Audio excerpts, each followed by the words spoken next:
One of you will not win this election. So my final question to you tonight, are you willing to accept the outcome as the will of the voters? Secretary Clinton? Well, I support our democracy. And sometimes you win, sometimes you lose.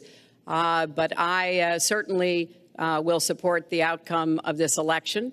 And I know Donald's trying very hard to plant doubts about it, but I hope the people out there understand this election's really up to you. It's not about us so much as it is about you and your families and the kind of country and future you want. So I sure hope you will get out and vote as though your future depended on it, because I think it does.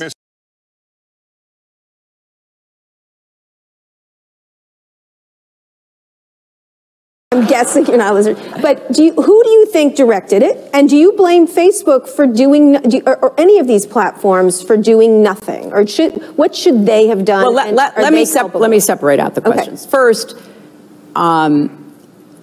we're getting more information about all of the contacts between Trump campaign officials and Trump associates with Russians before, during, and after the election. So I hope that we'll get enough information to be able to answer that question. But you're leaning Trump.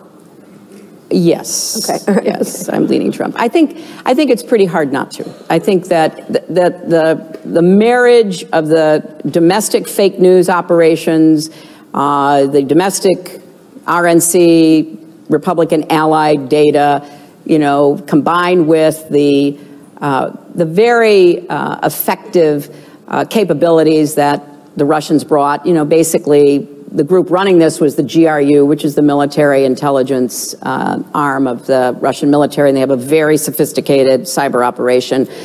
In bed with WikiLeaks, in bed with Guccifer, in bed with DC Leaks. And, DC Leaks and Guccifer, which were dropping a lot of this stuff on me, they haven't done anything since early January. So, I mean, their job was done. They got their job done.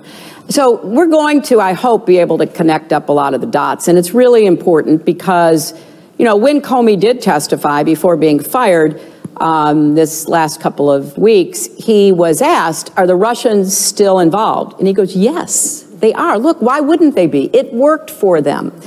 And it is important that Americans, and particularly people in tech and business, understand, Putin wants to bring us down, and he is an old KGB agent. I had obviously run-ins with him because that in large measure prompted his animus toward me and his desire to help Trump.